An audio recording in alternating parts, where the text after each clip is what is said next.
بسم اللہ الرحمن الرحیم۔ السلام علیکم ناظرین گرامی، آج ویڈیو جو میں شیئر کروں گی اس میں آپ سے کچھ سوالات کروں گی کہ اللہ کا ٹیلی فون نمبر ہے کیا آپ کے پاس؟ کیا کبھی اس نمبر پر رابطہ کیا ہے آپ نے؟ آپ اللہ سے رابطہ کیسے کرتے ہیں؟ ویسے تو اللہ سے بات کے لیے ہمیں ٹیلی فون کی ضرورت نہیں، کیونکہ وہ ہمارا اللہ ہے اور ہمارے دلوں میں موجود ہے، مگر پھر بھی ایک ایسا رابطہ تو ہر ایک کے پاس ہونا چاہیے کہ وہ سیدھا اللہ سے آمنے سامنے بات کر سکے۔ جانتے ہیں اللہ کا کانٹیکٹ نمبر؟ اللہ رب العالمین کا فون نمبر ہے 244334۔ یہ وہ نمبر ہے جس کے ذریعے سے ہر ایک اللہ سے رابطے میں رہ سکتا ہے۔ اس نمبر کا ہر عدد مختلف اوقات میں اثر کرتا ہے، جیسا کہ 2 فجر کے وقت، 4 عصر کے وقت، 4 ظہر کے وقت، 3 مغرب کے وقت اور 4 عشاء کے وقت۔ ان میں سے ایک بھی عدد کم ہوا تو مطلب رابطہ منقطع۔ تو اللہ سے رابطے اور بات چیت کا موقع ضائع نہ ہونے دیں۔ اللہ کا نمبر آپ کے پاس موجود ہے، بس اپنے اللہ کو ہر وقت یاد کرتے رہیں، اس سے باتیں کریں۔ اللہ آپ کو سننے کے لیے ہر وقت، ہر جگہ، ہر لمحہ موجود ہے، کیونکہ آپ کا اللہ بے حد مہربان ہے، اپنے بندے کے لیے ہر وقت منتظر ہے۔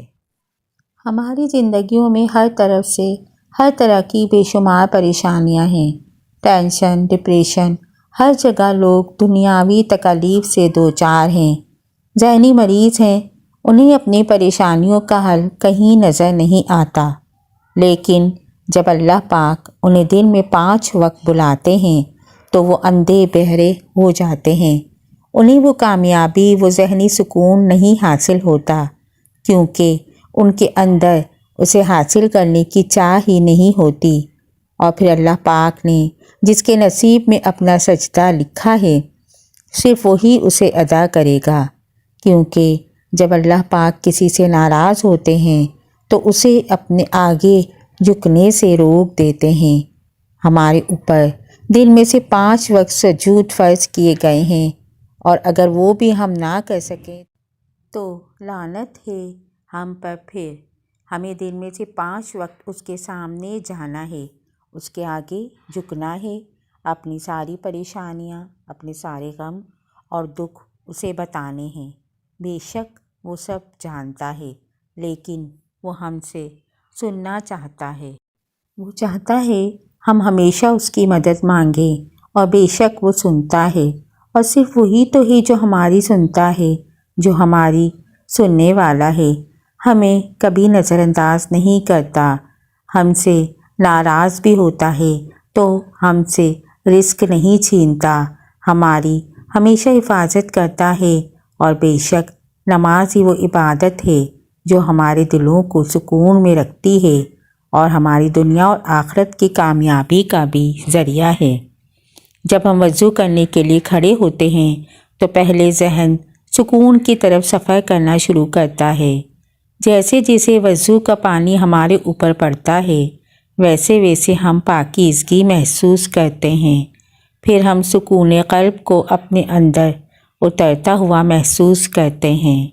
جب آہستہ آہستہ ہم وضو کے مراحل طے کرتے جاتے ہیں تو ہماری روح غسل کرنے لگتی ہے، اس پر لگے ہمارے کیے ہوئے گناہوں کے داغ دھلنے لگتے ہیں، ہمارے گناہ مٹنے لگتے ہیں، اور پھر جب ہم اس رب کے آگے جھکتے ہیں تو ہم اس سکون میں ہوتے ہیں جو بہت کم لوگوں کو نصیب ہوتا ہے۔ وہ سکون جس کو انسان پوری دنیا میں ڈھونڈتا ہے، وہ سکون جس کو اللہ پاک پہاڑوں کی اونچائی پہ رکھ رہے تھے، لیکن اللہ پاک نے اس سکون کو انسان کے دل میں رکھا تاکہ اسے ڈھونڈنے میں زیادہ مشکلیں نہ پیش آئیں۔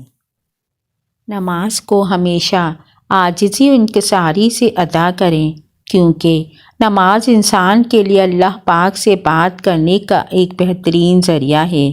نماز میں اللہ پاک ہماری بات کا جواب دیتا ہے، اس لیے نماز کو ٹھہر ٹھہر کے ادا کریں، سکون سے۔ بالکل نماز کی خشوع و خضوع کے ساتھ ادائیگی ہی آپ کو سکون قلب حاصل کرنے میں مدد دے گی۔ نماز پڑھتے وقت اللہ پاک کی رحمت کو محسوس کریں، آپ مہکنے لگ جائیں گے، آپ کی روح مہکنے لگ جائے گی۔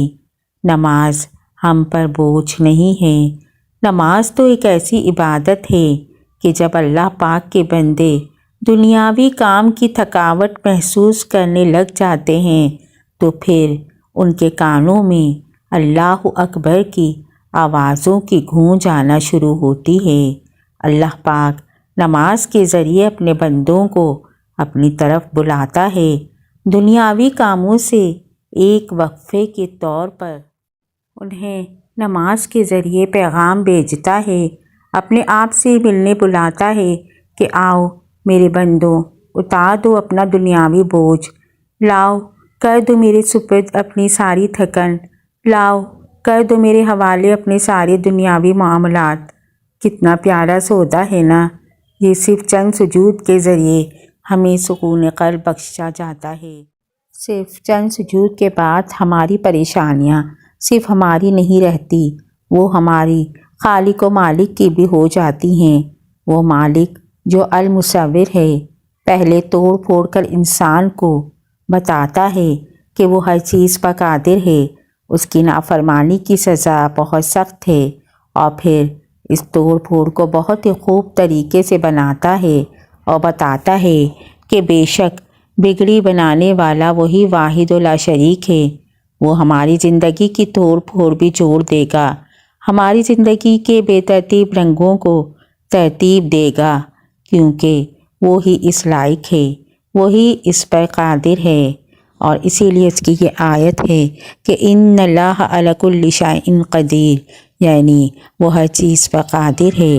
ہمیں اللہ تعالیٰ کی قدرت پر یقین رکھنا اور اس کی قدرت پر اور اس کے دیے ہوئے احکامات پر عمل کرنا چاہیے، اور نماز کے ذریعے اللہ تعالیٰ کی احکامات پر عمل کرنا چاہیے۔ اگر میری ویڈیو پسند آئی ہو تو اس کو لائک شیئر اور سبسکرائب کیجیے۔